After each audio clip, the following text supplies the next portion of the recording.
Coba kakak boleh memperkenalkan diri? Ya, saya Muhammad Rafael Putra dari tempat diskusi. Kita mulai aja ya wawancaranya ya. Silahkan. Jadi kuliner apa sih yang kakak jual di sini? Basicnya sih kita coffee shop, menjual kayak kopi sama makanan serta minuman fast food gitu. Kakak kapan sih mulai usaha ini, dari kapan? Kalau kita baru operating di 1 tahun lah sekitar. Gimana sih strategi kakak dalam mengelola usaha ini? Strategi kita yang pertama sih kita buka cabang di sini, buka tempat di sini karena pertama tempatnya kan kita nyari tempat yang sepi, maksudnya tempat di komplek-komplek ya biar cari ketenangan aja sih sebenarnya.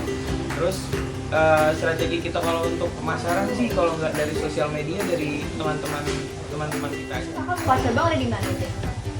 Kita kalau cabang sih belum ada, tapi kita tuh punya tempat kopi lain tapi dengan nama yang berbeda. Kalau boleh tahu nih, berapa sih keuntungan yang kakak dapat? Kalau keuntungan kan itu kan dari kita aja kan, nggak usah kemana-manain. Kalau laba sih kita bisa ngelola, tapi itu mah rahasia kantor ya. Kakak memilih menjual minuman ini gitu? Karena pertama awalnya sih, jadi di atas kan kantor kan, di atas tuh kantor awalnya cuma kantor biasa buat kerjaan keluarga gitu kan.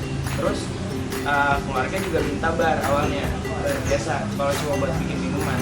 Tapi dari situ udah mulai tuh kayak misal karena saya juga suka kopi, kakak saya jualan suka kopi, jadi dia punya tempat kopi di Jogja. Jadi